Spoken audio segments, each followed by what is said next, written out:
Welcome back to another episode of Excuse My Grandma. It's Kim and my co-host, Grandma Gail. So this week we have on Carrie Berk, who is 19. Anytime we have someone on who's younger than us, it just makes me feel some sort of way.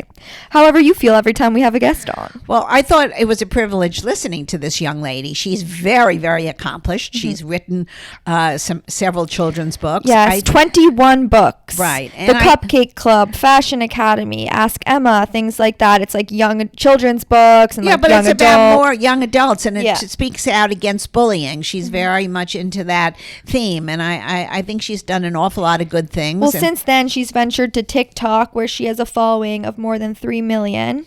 Okay, that's more than us. Yeah, well, exactly. And you thought we had more than that. I did. I thought we were 4.5, but I was looking at the wrong figure. Right.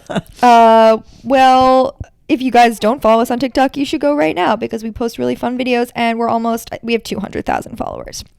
So we're going to get into the conversation with Carrie. She shared a lot about what it's like being a writer and dating as a teen. And also about her reality show that she was very disappointed about. So there are lots of issues, and she certainly was a wonderful guest, and I'm so glad we had her on. Okay, guys, we are joined by Carrie Berk. She is a best-selling children's book author with 21 books. She also ventured onto TikTok, where you might know her from, where she has a following of more than 3 million. Carrie, thank you for joining us. Thank you, Carrie. Thank you. Thank you for having me.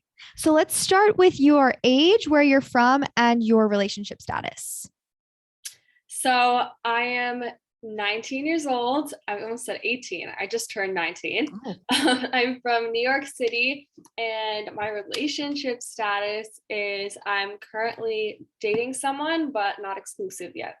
Okay. You know what exclusive is? I know what exclusive is, and she's only 19, and she doesn't need to be exclusive yet. Wait, so let me ask you this, though. Do you think, not even just in this situation, but in general, that people should be exclusive before being boyfriend and girlfriend, or can you just skip to the boyfriend girlfriend and there doesn't need to be that middle stage? Well, I consider being exclusive boyfriend girlfriend. So if someone asks you to be exclusive, I take that as okay, then now this is my boyfriend. Yeah. So right. I think to me they're the same thing, but I don't know. There's something about I'm always the type of girl who kind of looks for a more meaningful connection, wants to be boyfriend, girlfriend. Mm-hmm. So I don't know, this whole dating world and going around. It's very tough. It's tough. And it is. It is, especially with all the apps and all this other stuff. I mean, you got to just, if you find a nice guy, stay with him for a few years. Yes, that's the hope. I just joined my first dating app. How long ago? In November, maybe. And how's that going? Which one is it? Locks Club. Okay. Yeah, we love Locks Club. We interviewed the founder on our podcast, actually, who's great. Austin Kevich. I've gone out, I think, with 3 guys from Locks Club, 3 total dates. Well, no, 3 total guys. The first 2 were duds, and the third one is a gem. So okay. So that's great. And then, so you're in college now, right? Mm-hmm. In New York City. Mm-hmm. So when I was in college, nobody was on apps. For me, most people I knew were really meeting in college, but I was also on a campus, and you're in a city where there's more people. So are most of your friends on apps, or how did you make that decision? So yes, most of my friends are on apps, mostly on Hinge or Tinder. Mm-hmm. I'm kind of suspicious of them because I think every one of those apps just wants a hookup, and I'm not interested in that. Yeah. So I have not joined either of those. I'm only on Locks Club. But as for meeting people in person, it's really hard because most of my classes, I'm a fashion studies minor, so most of my classes are all girls, and there's no opportunity to really meet anyone. So let's go back a little bit. What would you say made you go viral originally on TikTok? What do people know you for on there? Okay, the first time I went viral on TikTok was for a fitness hack. I think I went viral in May 2020. So it was right at the beginning of the pandemic. Everyone was on their phones, and I was trying out this fitness hack that I found online. It's a Japanese ab workout, and it's how to get abs in 10 days. So it's basically you put a foam roller underneath your navel and you kind of like lay back and like put your arms behind you and you're touching. It was like some really weird position. And I was just doing it myself for like a week. And then I hadn't been viral on TikTok ever at this point. So I just posted a video on my TikTok, and like overnight it got like over 1 million views. And I was just confused because like I'd never gone viral. And I kept doing these fitness tutorials and they kept blowing up. And that's how my following really grew. It's weird because I don't do them anymore. I think people got sick of them. They realized that it was a bunch of bull. So I kind of stopped. But now my niche is kind of like product reviews, day in the life in New York City, basically anything and everything. Right. I like the ones you do. You're like, it looks like food, but it's really soap. How did you figure out that that was gonna like do well with people? Okay, so that was literally, I just posted one of those on a whim. Someone sent me a food soap from like AJ Sweet Soaps, and I thought it was so cute. And I just showed it off. And I think one of them got like 4 million views, which was really weird. I have no idea. It hit like 1 million likes the other day. I have no idea. So I just kept posting them, and I realized that every time I posted them, they would like reach 1 million views. I like it. Yeah. So people like it. Apparently my audience likes it. So I just keep posting them. Whenever I have a bad algorithm day, I'll just post a food soap because I know it'll do well. You have written so many children's and young adult books. I'm like so impressed that at 19, you have all of that under your belt. Did you always love writing, and how did that actually become like a business or profession? Oh yeah, I've always loved writing. When I was 8 years old, I wrote my first book with my mom. It's called The Cupcake Club. The first book was called Peace, Love, and Cupcakes. And basically, I noticed there was a lot of bullying going on in my school. I was a peer mediator, so I'd walk around the schoolyard and I'd see all these people like trying to solve their issues on their own, but it not being successful. And that would be my job to basically go in there to intercede and to help them talk things out. So I've been trained in bullying since I was a little girl, and this is something that I've really tried to bring attention to through my books.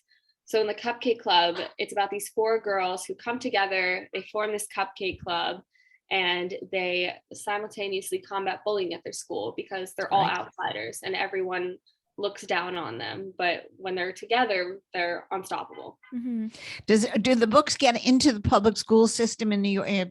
Well, certainly in New York City. Have they approached you? Because it's really something special. And I saw the illustrations. Do you do the illustrations as well, or you have somebody else do that? I work with an illustrator. I stink. They're adorable. Thank you. Yeah, so they are in schools. They've been in schools for a bit now. It's really cool because when I was in elementary school, people would be like checking out my book in the school library. So sometimes. So did that get you a lot of attention, like in a good way, or how did you? I would say in elementary school, yes, because that's when it was all kind of happening for the first time. I think, I don't want to say, some news publication came to the school and shot for me. The Daily News, they shot for me on the roof, and I got to take some of my friends, and they were in a newspaper with me, so that was exciting for them. But when I got to middle school, I think people looked at me, like I was starting to get older. So people looked at a 13-year-old girl and they're like, oh, you're still writing books about cupcakes? Like, you're such a baby. Right. So people would call me the cupcake girl, or they go up to me and go, oh, can you put me in your next book? Like, no, if you're no, you're not going to be in my next book. Yeah. So like over time, it's kind of hard because I've had to fight this reputation of being the cupcake girl and show people that I'm more than that. And my writing is more than just children's books or cupcakes. So I'm actually working on a book right now. It's my first book. So great. So stay tuned. It also focuses on dating and teen dating. So and is it about, are you using your own experiences or is it completely fictional? So I'm using my own experiences. This is a passion project I started over quarantine. I thought it was just an article. I was going to pitch it to a bunch of publications, and I showed my friend And she said, this is a book, Carrie. You're literally Carrie Bradshaw. You've got to publish this. You can be the Carrie Bradshaw of your generation. So that kind of stuck with me, and I just ran with it. I've been writing nonstop for a year. That's great. I'm really trying to teach people through my own experiences how to navigate these extremely difficult waters of teen dating. And so many questions, but one, are you nervous about like when the book gets published, the people in your life who it's about, or like the relationships that maybe you had with someone that is in it, like what are they gonna say to that? Every guy I wrote about in that book did me dirty, so no, I so you don't care, right? I'm honestly excited to see. I'm excited to hold these people accountable because some of the stuff that I've gone through is so wrong, and I want this book to be out there, and I want, you know, a 13-year-old girl to be like, oh my God, that just happened to me at a bat mitzvah. Like this guy just, you know, chased after me and asked me to hook up when I'm literally not even interested in him. So like all these like random weird things that I went through, I want people to see that it's actually normal, and I'm almost like their big sister and trying to help them through it. Is it normal at 13, 14 to be under these pressures of relationships? I mean, it's awfully young. I mean, I know it used to be spin the bottle. Now it's much more serious than spin the bottle. Is there, what about the young women or the young guys who don't want to be in these kind of things? Is there pressure on them? Is there bullying against them that they're not part of the group doing, you know, having relationships at that age? I mean, do you feel that it was a positive experience, or as you're saying, all miserable experience? I mean, okay, I was 13 years old when I had my first like real kiss, like my first hookup, whatever. So, I mean, it was weird because there was almost like this unsaid like rule that at least once you have to kiss a guy at a bar or bat mitzvah, which is kind of messed up. So all my friends were kissing guys for the first time. And when like I found out that, oh, maybe like this one guy is interested in me after a bar mitzvah, I was like, oh, I'm so excited. Like my first kiss, whatever. So we were actually in an Uber and he said, hey, baby, want to hook up? Oh, like, yeah. Oh, God, this is so sad. It's so sad. And I feel like writing about that, like people are going to be, oh my God, wow, that happened to be. But besides that, I'm not saying there aren't some people out there who have had successful relationships at age 13. Like, you know, it's a little young. No, I don't think so. I think by 14, at least, like this starts becoming, whether you're a part of it or not, it's happening like amongst you or your peers. Like people start to like, hormones come into play, right? You start to think about like, I have a crush on this person. I was having crushes at 8. So like, I think it happens before that, but no, I think it's like I'm so excited for this because I think there needs to be like more conversation around it in a less shameful way. And like, you don't want to necessarily talk to your parents about these things. So like, where are you getting the information from? I would just Google everything on Cosmo. Like that was like the only way I was getting information. And no, it's so funny because my first kiss was a little later. I was 14 and I remember the guy, like, I didn't know what I was doing. I feel like I like blacked out during like the kiss / makeup, probably from nerves. And I remember after he was like, if you want some tips, like I'm going to give it to you.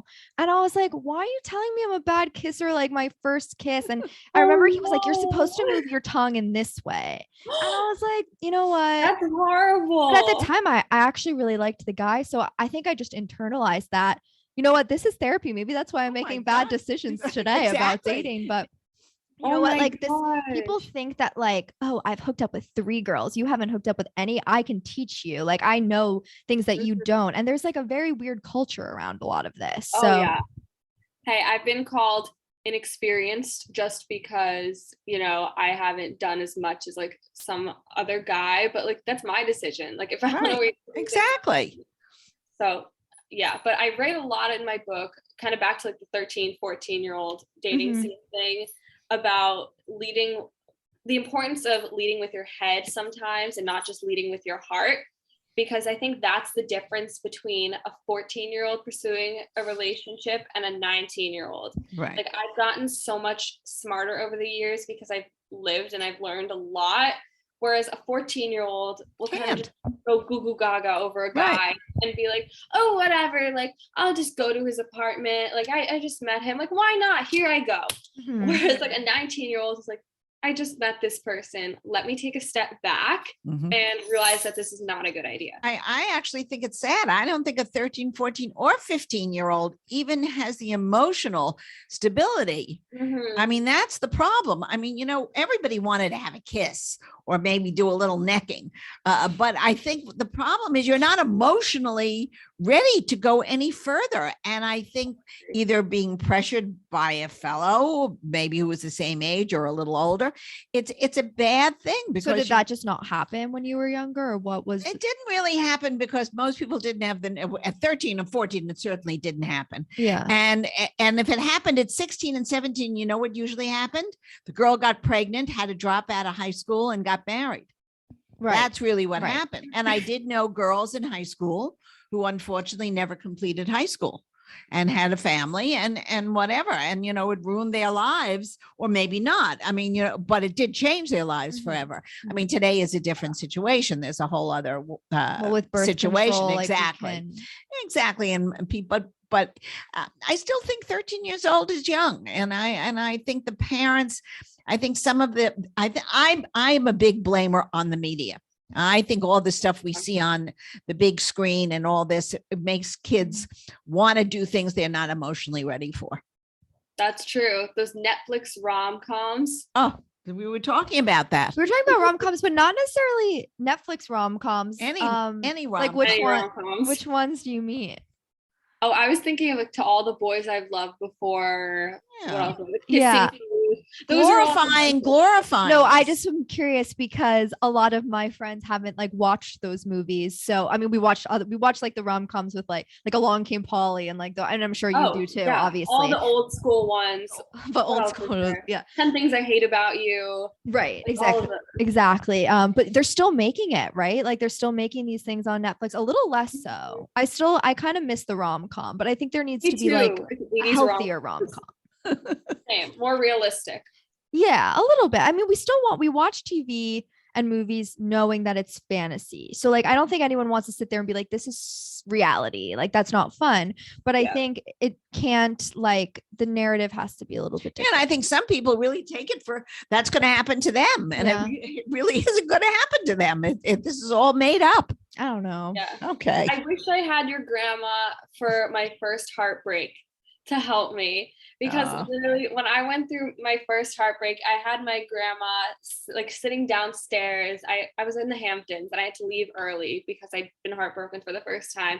I came downstairs crying. I was like crying in her lap, and like she didn't have any advice to offer. Like I love her so much. Well, because she never had an experience like this. I mean, you know, that's the issue. An older generation, certainly your grandmother, for the most part, didn't ever see this. I mean, it didn't happen like this. Dating didn't happen in the same way. True. So I think I see it because Kimmy has exposed me to a whole variety of things now. But I mean, you know, really, most of us were very sheltered in our relationships, and we didn't have as many relationships as the younger people today have. And that's for better or for worse. I mean, sometimes maybe it's for the worse. But whatever. I mean, I think we can't blame the old-fashioned grandma, because they really want the best for you, but they don't understand how to communicate it really in your terms. So explain some stuff to her. She's gonna see this and be like, thanks, Carrie. No, what I will give her is sometimes you kind of just need someone to hug you and hold you and tell you everything's going to be okay. And she did that. I was never really close with my grandma until the pandemic. And that moment was kind of like a turning point where I'd never like hugged her and like cried in her arms. And she would just like tell me that everything was going to be okay. And that if I needed to leave the Hamptons, if I needed to leave her there, it was fine. So how did the pandemic change your relationship? Were you like just spending more time together, or? Yeah, we were neighbors. I wasn't dating for like the first probably like 11 months of the pandemic because I was living so close to my grandma and I didn't want to put her in danger. So I was very sheltered. I'd spend like every day with my grandma, and like I had like one scare. I think it was like January 2021 where I like kissed a guy and I was like, oh shoot. Like I live next to my grandma, and get this, the guy like right in the middle of us making out gets a text, and it's his parents. COVID. His mom has COVID. Oh no. So like I came back into my house and like it was probably like 3 a.m. and I was like, Mom, they're gonna kill me. And she was like, what happened? And I was like, I kissed a guy. And she was like, okay, it's okay, like, you're gonna be fine. And I was like, no, you don't understand, like his mom has COVID. And her face was like, because I've been so careful for 11 months. So I was screamed at, I was crying. Like I said, I cried to my grandma. I was like, I'm sorry. And she was like, it's okay, whatever. So I walked around in the house in a mask for a week. Right. And my dad moved out for a week. He was so pissed. Oh my God. Did you ever get it? No. 2020 was horrible in terms of dating, especially like for me, because I was so close to my grandparents. I just wasn't going to risk it. It was also terrible for Kim's brother, who there was no graduation. There were no prom. No, she's a little younger. No, me too. I had 19. No graduation, no prom. Oh, the same age as my grandson. Okay. Oh, yeah. You had nothing. You literally had nothing. I mean, it was the most frustrating. Okay, so come on. You're rubbing in it. You're like, you have 0 left. I have nothing. No, she has everything in front of her. I got my diploma sent in the mail. Yeah. I also freshman year of college is also like a really fun time, especially for like to make out with, do you know what a DIFMO is? No. I don't know what a DIFMO is. Oh my God, really? It's a dance floor makeout. Kimmy, I think you make up these terms. DFMO. Dance floor makeout. Really? Maybe it's like no one says it. And I don't even know the name for it. Right, exactly. Can I write it down for my book? Okay. Yeah, obviously. But give Kimmy credit. I didn't create it. Oh, right. Yeah, freshman year, that happens a lot. Like you DIFMO with everybody. And you also did a reality show. Yeah. Next influencer, Paramount Plus. How were you approached to do that? And it seems like maybe was it not a positive experience? Okay, first question. I sent in a self-tape because my friend hosts the show and he always talks about how much fun it is. I love California. I was excited for the opportunity to stay in California for 2 weeks. So, what can go wrong? So taping was only 2 weeks. Yeah. And they pretended it was 10 weeks. Yeah. Was it a good experience? It was a learning experience. Let's put it that way. Wait, so why? Just because like you realized reality TV wasn't meant for you, or you didn't like your castmates, or like was there one thing? Well, I mean, all of the above. I feel like, it's reality TV. There's a lot of drama. I'm a big fan of The Bachelor. So honestly, I should have known better going into it that, it's reality TV. They kind of like, they make dramas up. Yeah. So like the producers do, or like do you all play along in that? Like, did you try to be more dramatic than you really are?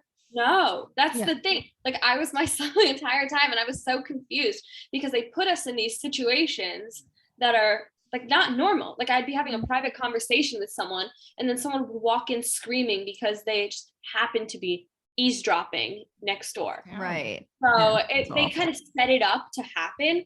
But in reality, like if I'm having a private conversation with someone, it's not going to be on camera. No, of course not. Yeah. And they have GoPros in our rooms capturing like our private conversations. I was talking to a friend from home because that was the only person like I could confide in, and they were capturing our private phone conversations. I think it's just awful. Yeah. Obviously, like these people like sign themselves up to do it, and like so they can't. It's not torture. Well, no, but you're saying it is torture. It is torture. I agree with the grandma. Yeah. Because you have no privacy and they distort the reality.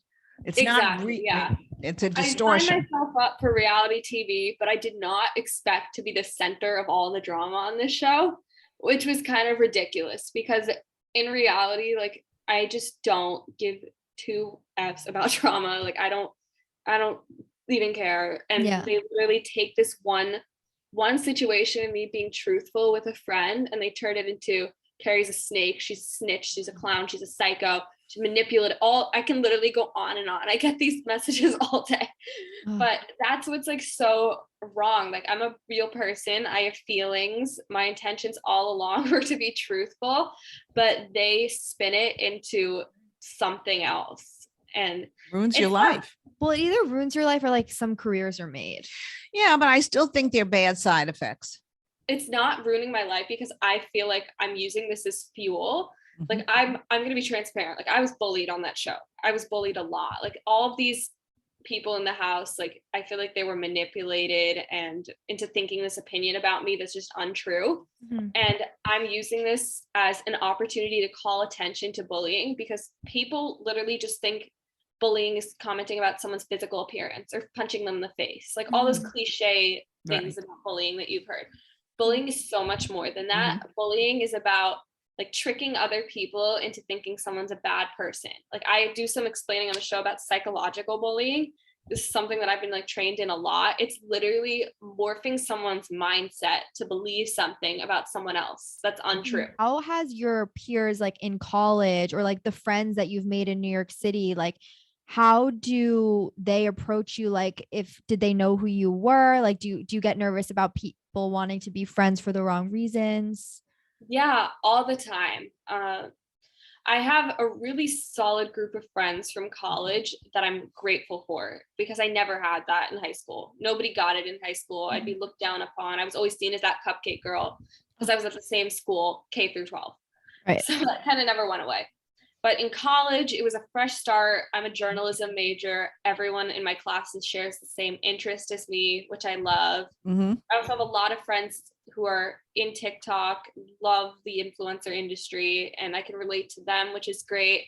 But yes, as you said, there are some people who will use me for clout, who will meet me, and the first thing they'll say is, oh, let's take an Instagram story together.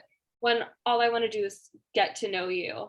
I actually had one guy who I was on a date with, and I was telling him like an anecdote about being at like some social media convention, and I referenced like Addison Rae, and he was like, "Oh my God, you know Addison Rae? Can I have her number?"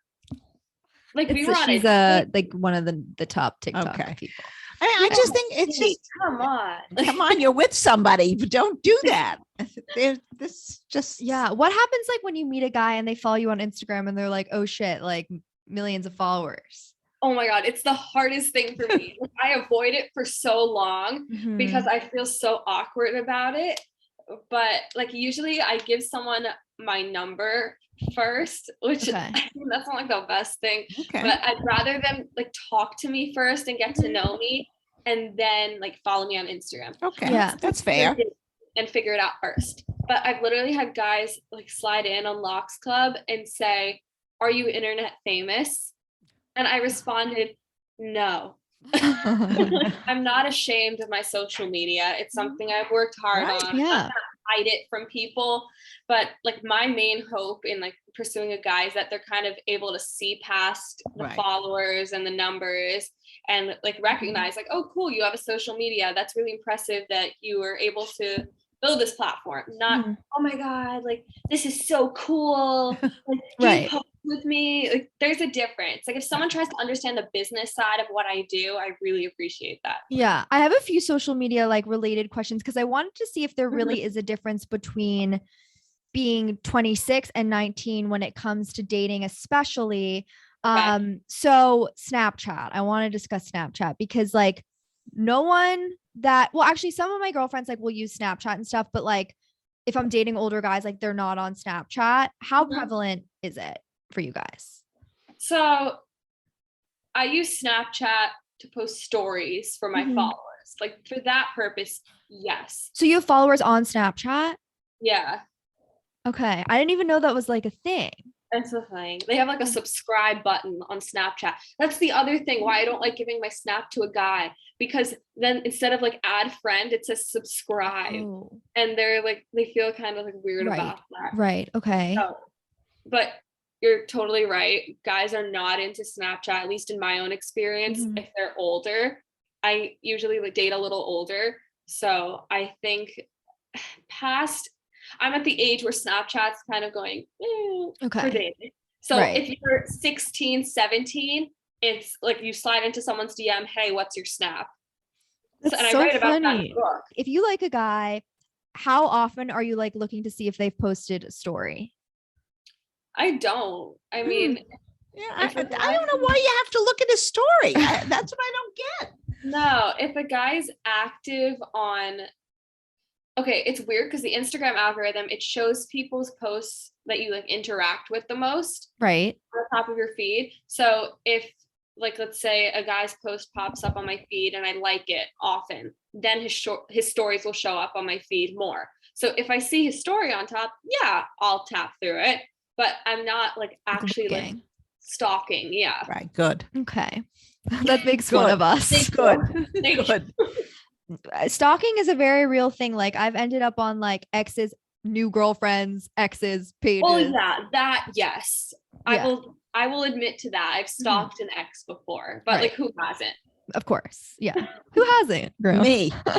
once they're an ex, they're out. They're gone. Well, that's why we Aren't can you all curious about what they're doing though? Not really. If I was curious, I would have stayed with them. And if they dumped you, then who cares? I mean, you know, I think what happens is you just have to end things. People drag things on now. Well, it can be over and you still like, you want to, you who just cares? Move on. No, I'm not curious. I'm not curious anymore about an ex. Okay. So Carrie, I want to end the episode with a game that we play with all of our guests, Grandma Gail's old fashioned dating quiz. So basically we go through a few scenarios, hypotheticals, and then we will deem whether you're more of a traditional dater or modern dater. And I hope your mother isn't listening to these questions. She's right here. Oh gosh. Forgive Kimberly. I'm sorry. Those are Kimmy's questions, not Grandma Gail. I'm excited. Let's go. Okay. Would you rather receive a call or a text from the person you are dating? Text. Okay. Would you sleep with someone on the first date? No. Good. Dating apps or setups? Setups. Move in together before getting, this is a little in the future, but before getting engaged, or wait until you're engaged to move in? She doesn't have to think about this yet. No, look, if it depends on the time, right? Like if it's 9 months into dating or like a year into dating, then like maybe I'd consider it. But if it's like, you know, I don't know. I'm going to say for now, I would consider moving in before getting engaged. Okay. Okay. And should the guy pay for the date or should you alternate? The guy pay for the date unless it's like his birthday or something. Right. Okay. So 3 out of 5. She's traditional. She's traditional. Yeah! Yay for me. Yay for my side. I had a feeling when you were reading some of them, like what was traditional and what wasn't. Carrie, thank you so much for joining us. Tell everyone how they can find you and follow you.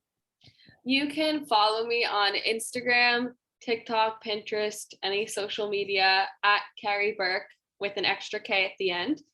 And you can tune into my show or not on Paramount Plus called Next Influencer. And also stay tuned for my book. We hope you enjoyed the episode with Carrie. Thank you for coming back every week. Rate us 5 stars. We're at Excuse My Grandma on TikTok and Instagram if you don't follow us already. And we'll see you next week. Bye.